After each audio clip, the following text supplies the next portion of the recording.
Ողջույն։ Վերջին օրերի մամուլը ողողված է պետական հիմնարկների ճոխ պարգևավճարների մասին լուրերով։ Այնպիսի գումարների մասին են, որ իրոք սարսափելի տպավորություն է ստանում։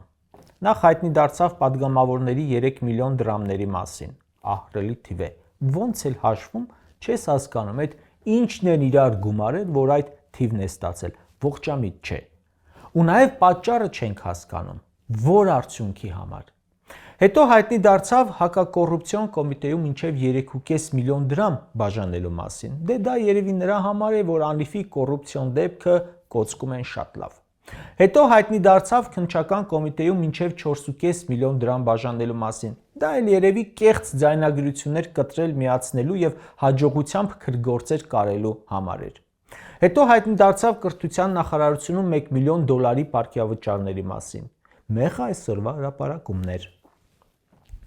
Մամուլը գրում է, որ նախարարները ստացել են մինչև 9 միլիոն դրամ պարգևավճարներ, իսկ փոխնախարարները մինչև 5 միլիոն դրամ, տեսչությունների պետերը մինչև 9 միլիոն դրամ, տեղակալները մինչև 5 միլիոն դրամ եւ այսպես շարունակ։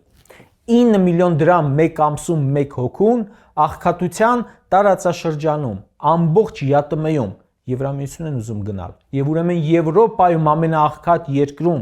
որը ավելի աղքատ է, քան անգամ 4 տարի պատերազմի մեջ գտնվող Ուկրաինան, ավելի աղքատ է, քան Իրանը, որտեղ հեսա հեղափոխություն է լինում սոցիալ-տնտեսական հիմքով,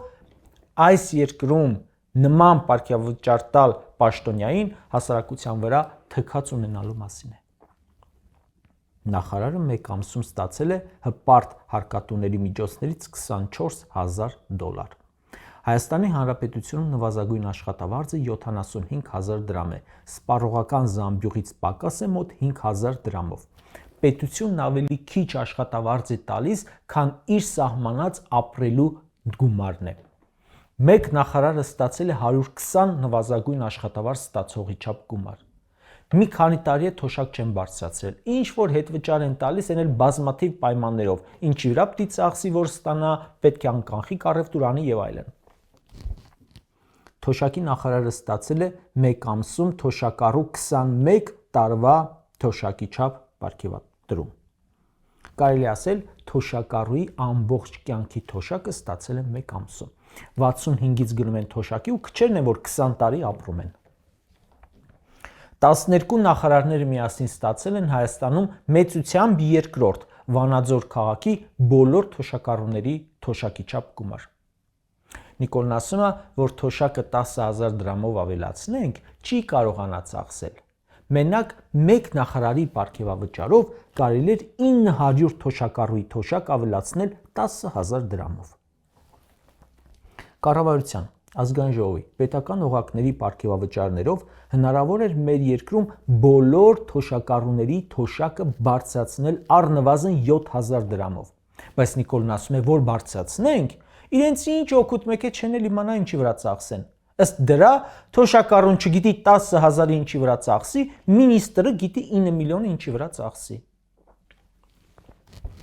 Նիկոլն ասում է, թոշակառուի թոշակը եթե 20,000 դրամով բարձրացնենք, մեկ է ձմռանը էլի չի տաքանալու, որովհետև տան պատուհաններն էլ պետքա փոխի, դռներն էլ պետքա փոխի, որովհետև թոշակառուն ապրում է կենցաղային ծանր պայմաններում եւ այլն։ Հիշում եք, դա մի անգամ բողոքում էր, որ կառավարական ամառանոցները չեն տաքանում։ Բայց ինչ արեց։ Բարձրացրեց ամառանոցներին տրվող գումարի չափը։ Նիկոլն ասում է, թոշակառուի տունը պետք է նորոգենք, որ ջեռուցումը էֆեկտիվ լինի։ Բայց նա իշխանության գալուն պես թանկարժեք նորոգեց ոչ թե թոշակառուի տունը, այլ կառավարական ամառանոցները։ Այն գումարով, որ նորոգեց իր կեցավայրը, կարող էին փոխել 15,000 պատուհան թոշակառուների տներում։ Ինքն էր ասում, որ ամեն գյուղացի պետք է ունենա ապրելու արժանապատիվ պայմաններ։ Բայց այդ պայմանները ստեղծեց իր համար, պետական բյուջեով, ու այնպես չէ, թե հրատապեր։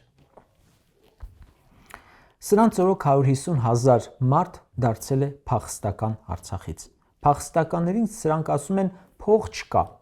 Կտրել են 40 + 10,000-ական դրամները, բայց մեկ ամսում մեկ տեսչության պետը ստացել է 150 փախստականի տրվող գումար։ Հայաստանում լիքը սահմանապահներ դուրս են գալիս համակարգից։ տարբեր հրապարակումների համաձայն, որովհետև ըստ մամուլի իջացրել են աշխատավարձը, դարձրել են 120,000 դրամ։ Իսկ պաշտպանության նախարարը ստացել է մեկ ամսում 75 սահմանապահի աշխատավարձ։ Մեկ ամսում պաշտպանության նախարարը ստացել է սահմանապահի 6 տարվա աշխատավարձի պարգևավճար։ Հայաստանում ուսուցիչների մեծ մասի աշխատավարձը 100,000 դրամից ցածր է։ Բազմաթիվ ուսուցիչներ ստանում են ընդամենը 85-ից 100,000 դրամ աշխատավարձ, բայց կրթության նախարարը մեկ ամսում ստացել է 105 ուսուցչի աշխատավարձի չափ պարգևավճար։ Պատկերացնում եք, 10 գյուղի ուսուցչի աշխատավարձ ստացել է նախարարը մեկ ամսում։ Բայց որպեսզի դպրոցի վրա ծախս չանեն, սրանք փակում են դպրոցները, միավորում, այդ գումարը տալիս են նախարարին։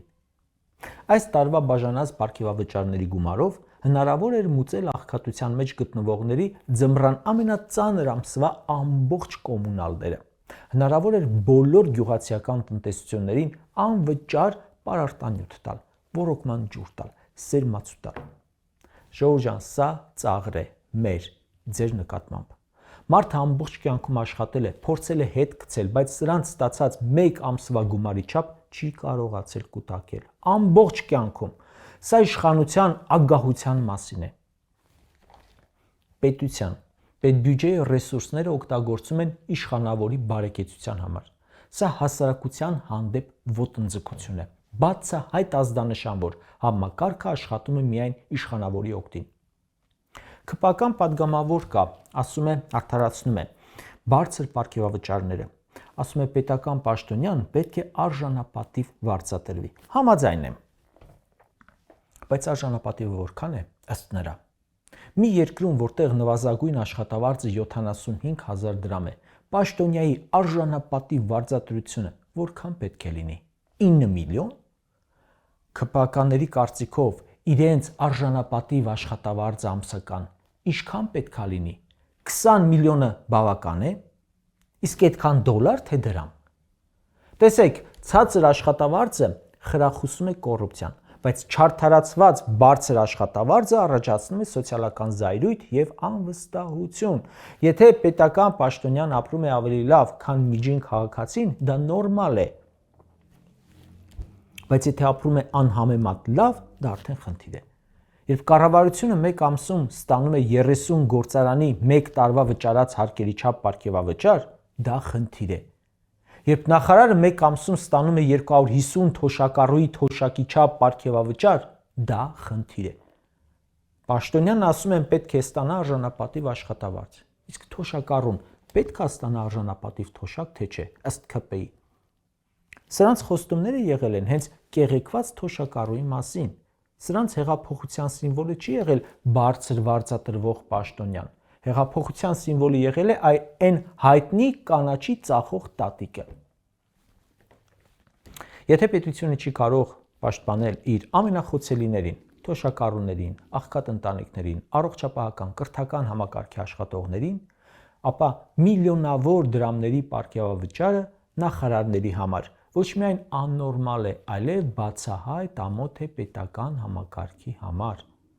Բայց հարցերի հարցը գիտեք որն է, որ այդ գումարները բաժանում են չեղած տեղից։ Տարվա վերջում իմացանք 250 եւ ավելի միլիոն եվրոյով արտաքին պարտքը ավելացնելու մասին, որից հետո միլիոնավոր դոլարների պարգևավճարների մասին։ Կարճ ասած, իշխանությունը այս հեղափոխականների համար ընդամենը հարստանալու գործիք էր։ Իսկ հիմա իշխանությունը իրենց հարստությունը բազմապատկելու, հարստության աղբյուրը պահելու գործիք է։ Այդ դրա համար էլ այսպես կարճացեն ու ամեն ինչ անում են չզիջելու համար իշխանությունը։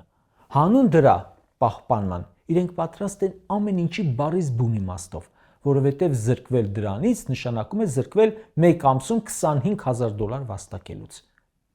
Միայն թե անհասկանալի է, թե ինչու են այս ամենով հանդերձ իրենց հռչակել ժողովրդի իշխանություն։ Ձեր վայելքների հետ ժողովուրդը ինչ կապ ունի։